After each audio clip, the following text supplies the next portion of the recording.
ಕೃಷ್ಣನ ದೈವಿಕ ಆಯುಧವಾದ ಸುದರ್ಶನ ಚಕ್ರ ಆತ್ಮನಿರ್ಭರ ಭಾರತ ನೀತಿಯಡಿಯಲ್ಲಿ ರಕ್ಷಣಾ ವ್ಯವಸ್ಥೆಯನ್ನು ಆಧುನೀಕರಣಗೊಳಿಸುವುದರ ಜೊತೆಗೆ ನಿಖರವಾಗಿ ಶತ್ರುವಿನ ದಾಳಿಯನ್ನು ಹಿಮ್ಮೆಟ್ಟಿಸುವುದಾಗಿದೆ. ಸೈಬರ್ ವಿರೋಧಿ ಯುದ್ಧ ಸಾಮರ್ಥ್ಯಗಳನ್ನು ಸಂಯೋಜಿಸಿ ಭಾರತೀಯ ಮಿಲಿಟರಿ ಮತ್ತು ಖಾಸಗಿ ವಲಯದ ವ್ಯವಹಾರಗಳ ಸಹಕಾರದೊಂದಿಗೆ ಮಿಷನ್ ಸುದರ್ಶನ್ ಚಕ್ರ DRDO ಅರ್ಥಾತ್ defence research and development organisation ಒಂದಿಗೆ ಸಹಕಾರವನ್ನು ಹೊಂದಿದೆ. ಹಾಗಾದರೆ ಬನ್ನಿ ಮಿಷನ್ ಸುದರ್ಶನ್ ಚಕ್ರದ ಬಗ್ಗೆ ಇವತ್ತಿನ ಸಂಚಿಕೆಯಲ್ಲಿ ನಾವು ತಿಳಿಯೋಣ. ನೀವಿನ್ನು ನಮ್ಮ ಭಾರತ್ ವೈಭವ್ ಚಾನಲ್ನ ಸಬ್ಸ್ಕ್ರೈಬ್ ಮಾಡಿಲ್ಲ ಅಂದರೆ ಕೂಡಲೇ ಸಬ್ಸ್ಕ್ರೈಬ್ ಮಾಡಿ. ಆಗಸ್ಟ್ 15, 2025 ಸ್ವಾತಂತ್ರ್ಯ ದಿನಾಚರಣೆ ಸಂದರ್ಭದಲ್ಲಿ ಪ್ರಧಾನಿ ನರೇಂದ್ರ ಮೋದಿಯವರು ಕೆಂಪು ಕೋಟೆಯಿಂದ ಧ್ವಜಾರೋಹಣ ನೆರವೇರಿಸಿ ದೇಶವನ್ನು ಉದ್ದೇಶಿಸಿ ಮಾತನಾಡುವಾಗ ಮಿಷನ್ ಸುದರ್ಶನ್ ಚಕ್ರದ ಬಗ್ಗೆ ಮಾತನಾಡುತ್ತಾ ಬಾಹ್ಯಾಕಾಶ ದಾಳಿಯಿಂದ ದೇಶವನ್ನು ರಕ್ಷಿಸಲು ಸುದರ್ಶನ್ ಚಕ್ರದ ಹೆಸರಿನ ಕಾರ್ಯಯೋಜನೆ ಬಗ್ಗೆ ಗಮನ ಸೆಳೆದರು. ಮಿಷನ್ ಸುದರ್ಶನ್ ಚಕ್ರ ಭಾರತೀಯ ರಕ್ಷಣಾ ವ್ಯವಸ್ಥೆಯ ದೀರ್ಘಾವಧಿಯ ಯೋಜನೆಯಾಗಿದ್ದು ಭಯೋತ್ಪಾದಕರ ದಾಳಿ, ಮಿಲಿಟರಿ ದಾಳಿ, ದೇಶದ ಭದ್ರತೆಗೆ ಎದುರಾಗುವ ಯಾವುದೇ ರೀತಿಯ ದಾಳಿಯನ್ನು ಹಿಮ್ಮೆಟ್ಟಿಸುವುದಾಗಿದೆ. ದೇಶದ ಮೂಲಸೌಕರ್ಯವನ್ನು ಕಾಪಾಡಿಕೊಳ್ಳುವ ವ್ಯವಸ್ಥೆಯಾಗಿದ್ದು ಬೇರೆ ಬೇರೆ ಆಯಾಮದಲ್ಲಿ ದೇಶವನ್ನು ರಕ್ಷಣೆ ಮಾಡುವುದರ ಜೊತೆಗೆ ಇಂಟರ್ಲಾಕ್ಡ್ ವ್ಯವಸ್ಥೆಯಾಗಿದೆ. ಮಿಷನ್ ಸುದರ್ಶನ್ ಚಕ್ರ ಕಲ್ಪನೆಯು ಇಸ್ರೇಲ್ ದೇಶದ ಐರನ್ ಡೋಮ್, ಅಮೆರಿಕದ ಗೋಲ್ಡನ್ ಡೋಮನ್ನು ಸಂಯೋಜನೆಯಾಗಿದ್ದು DRDO ಇದರ ಜವಾಬ್ದಾರಿಯನ್ನು ಹೊತ್ತಿದೆ. ದೇಶದ ಮೇಲಿನ ಸಂಭಾವ್ಯ ದಾಳಿಯನ್ನು ನ್ಯೂಟ್ರಲೈಸ್ ಮಾಡುವ ಜಾಲವನ್ನು ಇದು ನಿರ್ಮಿಸಲಿದೆ. ಶತ್ರುವಿನ ballistic missile, hypersonic platform, drone, fighter ಜೆಟ್ಗಳ ಮೂಲಕ ಆಗಬಹುದಾದ ದಾಳಿಯನ್ನು ಸುದರ್ಶನ್ ಚಕ್ರ ತಡೆಯುತ್ತದೆ. ಇದರ ಜೊತೆಗೇ ಆಕಾಶದಲ್ಲೇ ಶತ್ರು ದಾಳಿಯನ್ನು ಪುಡಿಗಟ್ಟುವ ಸಾಮರ್ಥ್ಯ ಮಿಷನ್ ಸುದರ್ಶನ್ ಚಕ್ರ ಹೊಂದಿದೆ. 2020-21 ನಂತರ ಭಾರತದೊಂದಿಗಿನ ಚೀನಾದ ಗಡಿತಂಟೆ, 2025 ಪಹಲ್ಗಾಮ್ ದಾಳಿ, ಭಾರತ-ಪಾಕ್ ಸಂಘರ್ಷ, ದೇಶದ ಮೇಲೆ ಡ್ರೋನ್ ಮಿಸೈಲ್ ದಾಳಿಯ ಪ್ರಯತ್ನ, ಭಾರತದ ಇನ್ಫ್ರಾಸ್ಟ್ರಕ್ಚರ್ ಮೇಲೆ ಪಾಕಿಸ್ತಾನದ ಪರಮಾಣು ದಾಳಿಯ ಬೆದರಿಕೆ, ಪಾಕಿಸ್ತಾನದ ಸೇನಾ ರಾಕೆಟ್ ಪಡೆಯ ಸ್ಥಾಪನೆಯ ಘೋಷಣೆ ಇವೆಲ್ಲ ಕಾರಣಗಳಿಂದ ದೇಶದ ರಕ್ಷಣೆಯನ್ನು ಮಾಡಿಕೊಳ್ಳುವುದಕ್ಕೋಸ್ಕರ ಸುದರ್ಶನ್ ಚಕ್ರದ ಕಲ್ಪನೆ ಈಗ ಮೂಡಿದೆ. ಸುದರ್ಶನ್ ಚಕ್ರ ಒಂದು ದೈವಿಕ ಚಕ್ರವಾಗಿದ್ದು ಹಿಂದೂ ವೇದ ಪುರಾಣಗಳಲ್ಲಿ ವಿಷ್ಣು ದೇವರಿಗೆ ಸೇರಿದೆ. ಸುದರ್ಶನ ಚಕ್ರವನ್ನು ಸಾಮಾನ್ಯವಾಗಿ ವಿಷ್ಣುವಿನ 4 ಕೈಗಳ ಬಲ ಹಿಂಭಾಗದಲ್ಲಿ ಚಿತ್ರಿಸಲಾಗಿದೆ. ವಿಷ್ಣು ದೇವನು ತನ್ನ ಕೈಗಳಲ್ಲಿ ಪಾಂಚಜನ್ಯ ಅರ್ಥಾತ್ ಶಂಖ, ಕೌಮೋದರೆ ಅರ್ಥಾತ್ ಗದೆ ಮತ್ತು ಪದ್ಮ ಅರ್ಥಾತ್ ಕಮಲಗಳನ್ನು ಸಹ ಹಿಡಿದಿದ್ದಾನೆ. ಋಗ್ವೇದದಲ್ಲಿ ಸುದರ್ಶನ್ ಚಕ್ರವನ್ನು ವಿಷ್ಣು ದೇವರ ಸಂಕೇತವಾಗಿ ಕಾಲಚಕ್ರವೆಂದು ಹೇಳಲಾಗಿದೆ.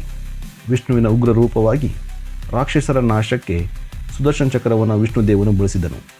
ಮಹಾಭಾರತದಲ್ಲಿ ಕೃಷ್ಣನ ಆಯುಧವಾಗಿ ಚಕ್ರವರ್ತಿ ಯುಧಿಷ್ಠಿರನ ರಾಜಸೂಯ ಯಜ್ಞದಲ್ಲಿ ಶಿಶುಪಾಲನನ್ನು ಸುದರ್ಶನ್ ಚಕ್ರದಿಂದ ಶಿರಶ್ಛೇದ ಮಾಡಿ ಕುರುಕ್ಷೇತ್ರದ ಯುದ್ಧದ 14ನೇ ದಿನದಂದು ಸೂರ್ಯನನ್ನು ಮರೆಮಾಡಲು ಸುದರ್ಶನ್ ಚಕ್ರವನ್ನು ಇಲ್ಲಿ ಬಳಸಲಾಯಿತು. ರಾಮಾಯಣದಲ್ಲಿ ಸುದರ್ಶನ್ ಚಕ್ರವನ್ನು ದೈವಿಕ ವಾಸ್ತುಶಿಲ್ಪಿ ವಿಶ್ವಕರ್ಮ ಸೃಷ್ಟಿಸಿದನು ಎಂದು ಹೇಳಲಾಗುತ್ತದೆ. ಇಸ್ರೇಲ್ ದೇಶ ತನ್ನ ವಾಯು ರಕ್ಷಣಾ ವ್ಯವಸ್ಥೆಯಿಂದ ಇರಾನ್ ಬೆಂಬಲಿತ ಹಮಾಸ್ ಉಗ್ರರ ರಾಕೆಟ್ ದಾಳಿಯನ್ನು, ಇರಾನ್ ದೇಶದ ಬ್ಯಾಲಿಸ್ಟಿಕ್ ಮಿಸೈಲ್ ದಾಳಿಯನ್ನು ಆಕಾಶದಲ್ಲಿ ಪುಡಿಗಟ್ಟಿ ತನ್ನನ್ನು ತಾನು ರಕ್ಷಣೆ ಮಾಡಿಕೊಂಡ ರೀತಿ ಪ್ರಪಂಚದ ಎಲ್ಲ ದೇಶಗಳನ್ನು ದಿಗ್ಭ್ರಮೆಗೊಳಿಸಿದೆ. ಅದೇ ರೀತಿ ಭಾರತ ದೇಶ ಕೂಡ ತನ್ನ ವಾಯು ರಕ್ಷಣಾ ವ್ಯವಸ್ಥೆಯನ್ನು ಹೊಂದಲು ಇಚ್ಛಿಸಿದ್ದು ರಷ್ಯಾ ನಿರ್ಮಿತ S-400 ಮತ್ತು S-500 ಆ ಜಾಗವನ್ನು ತುಂಬಲಿವೆ. ಶತ್ರು ಪಡೆ ಭಾರತದ ಮೇಲಿನ ದಾಳಿಗೆ ಆಯ್ಕೆ ಮಾಡಿಕೊಂಡ ತಾಣಗಳ ಪೈಕಿ ಕಮ್ಯುನಿಕೇಷನ್ ನೆಟ್ವರ್ಕ್, ಆಹಾರ ನೀರು ಸರಬರಾಜು ವ್ಯವಸ್ಥೆ, ರೈಲ್ವೇಸ್, ಹಾಸ್ಪಿಟಲ್ಸ್, ಧಾರ್ಮಿಕ ಸ್ಥಳಗಳು, ರಕ್ಷಣಾ ವ್ಯವಸ್ಥೆ, ಪವರ್ ಗ್ರಿಡ್ಗಳಂತಹ ನಿರ್ಣಾಯಕ ಸಂಸ್ಥೆಗಳು ತಮ್ಮದೇ ಆದ ಮಿಲಿಟರಿ ತಾಂತ್ರಿಕ ರಕ್ಷಣಾ ವ್ಯವಸ್ಥೆಯನ್ನು ಹೊಂದಲು ತೀರ್ಮಾನಿಸಲಾಯಿತು. ಇಂಟಿಗ್ರೇಟೆಡ್ ಏರ್ ಕಮಾಂಡರ್ ಮತ್ತು ಕಂಟ್ರೋಲ್ ಸಿಸ್ಟಮ್ ಮತ್ತು ಅದರ ಸ್ವಂತ ಬಹುಪದರದ ವಾಯು ರಕ್ಷಣಾ ವ್ಯವಸ್ಥೆಗಳು, ಟ್ರಿಗನ್ ಸಿಸ್ಟಮ್, ಆಕಾಶ್ ತೀರ್ ನೆಟ್ವರ್ಕ್ ಸುದರ್ಶನ್ ಚಕ್ರದೊಂದಿಗೆ ಇಂಟರ್ಲಾಕ್ ಆಗಿದ್ದು ಮಿಷನ್ ಸುದರ್ಶನ್ ಚಕ್ರವು ಎಲ್ಲ ಪ್ರಮುಖ ರಾಷ್ಟ್ರೀಯ ಸ್ಥಳಗಳನ್ನು ರಕ್ಷಿಸುತ್ತದೆ. ಮಿಷನ್ ಸುದರ್ಶನ್ ಚಕ್ರ ವಿಕಸನಗೊಳ್ಳುತ್ತಿರುವ ಬಹು ಆಯಾಮದ ವಿರುದ್ಧ ಸಂಪೂರ್ಣ ರಕ್ಷಣೆಯನ್ನು ಖಾತ್ರಿಪಡಿಸುತ್ತದೆ. ಇದು ಶತ್ರುವಿನ ದಾಳಿಯನ್ನು ತಡೆದು ಪ್ರತಿದಾಳಿ ಮಾಡುವ ಸಾಮರ್ಥ್ಯವನ್ನು ಹೊಂದಿದೆ. ಭೂಮಿಯಿಂದ, ಆಕಾಶದಿಂದ, ಸಮುದ್ರದಿಂದ ಉಂಟಾಗಬಹುದಾದ ದಾಳಿಯನ್ನು ಇದು ತಡೆಯುತ್ತದೆ. ಡ್ರೋನ್, ಲೇಸರ್, ಆರ್ಟಿಫಿಷಿಯಲ್ ಇಂಟೆಲಿಜೆನ್ಸ್ ಎಲ್ಲ ತರಹದ ಟೆಕ್ನಾಲಜಿಯನ್ನು ಮಿಷನ್ ಸುದರ್ಶನ್ ಚಕ್ರ ಒಳಗೊಂಡಿದ್ದು ಇದು ಇಂಟರ್ನ್ಯಾಷನಲ್ ಬಾರ್ಡರ್ದಿಂದ 2500 ಕಿಲೋಮೀಟರ್ ದೂರದ ಗುರಿಯನ್ನು ಹೊಡೆದು ಹಾಕುವ ಸಾಮರ್ಥ್ಯವನ್ನು ಹೊಂದಿದೆ.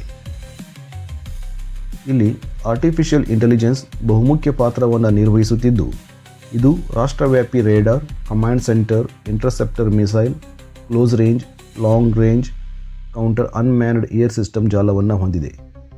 ಮಿಷನ್ ಸುದರ್ಶನ್ ಚಕ್ರ ಕ್ರಿಯಾತ್ಮಕ ಸಂಯೋಜಿತ ಪರಿಸರ ವ್ಯವಸ್ಥೆಯಾಗಿದ್ದು, ಪ್ರಾಜೆಕ್ಟ್ ಕುಶಾನ್ನಂತಹ ಅಭಿವೃದ್ಧಿ ಹಂತದಲ್ಲಿರುವ ಮುಂದಿನ ಪೀಳಿಗೆಯ ಸ್ಥಳೀಯ ಶಸ್ತ್ರಾಸ್ತ್ರಗಳನ್ನು S-400ನಂತಹ ಏರ್ ಡಿಫೆನ್ಸ್ ಸಿಸ್ಟಮ್ನೊಂದಿಗೆ ಸಂಯೋಜಿಸಲಾಗುತ್ತದೆ. ಮಿಷನ್ ಸುದರ್ಶನ್ ಚಕ್ರವನ್ನು ಬೆಂಬಲಿಸಿ ಭಾರತದ ಆಪ್ತ ಮಿತ್ರ ರಷ್ಯಾ ದೇಶ ಭಾರತದೊಂದಿಗೆ ಕೈಜೋಡಿಸಲು ಮುಂದೆ ಬಂದಿದೆ. ಮಿಷನ್ ಸುದರ್ಶನ್ ಚಕ್ರಕ್ಕೆ ವಾರ್ಷಿಕ ಆರಂಭಿಕ ವೆಚ್ಚ 1,30,000 ಕೋಟಿಯಿಂದ 1,70,000 ಕೋಟಿ ಆಗಬಹುದು. ನಿರ್ವಹಣಾ ವೆಚ್ಚ ಅಂದಾಜು 25,000 ಕೋಟಿ ತಗುಲಲಿದೆ. ಇದು ಗೆಳೆಯರೆ ಮಿಷನ್ ಸುದರ್ಶನ್ ಚಕ್ರದ ಕುರಿತು ಸಂಕ್ಷಿಪ್ತ ಮಾಹಿತಿ. ಮತ್ತೆ ಹೊಸ ವಿಷಯದೊಂದಿಗೆ ನಿಮ್ಮ ಮುಂದೆ ಬರ್ತೇನೆ. ಅಲ್ಲಿವರೆಗೂ ಜೈ ಹಿಂದ್.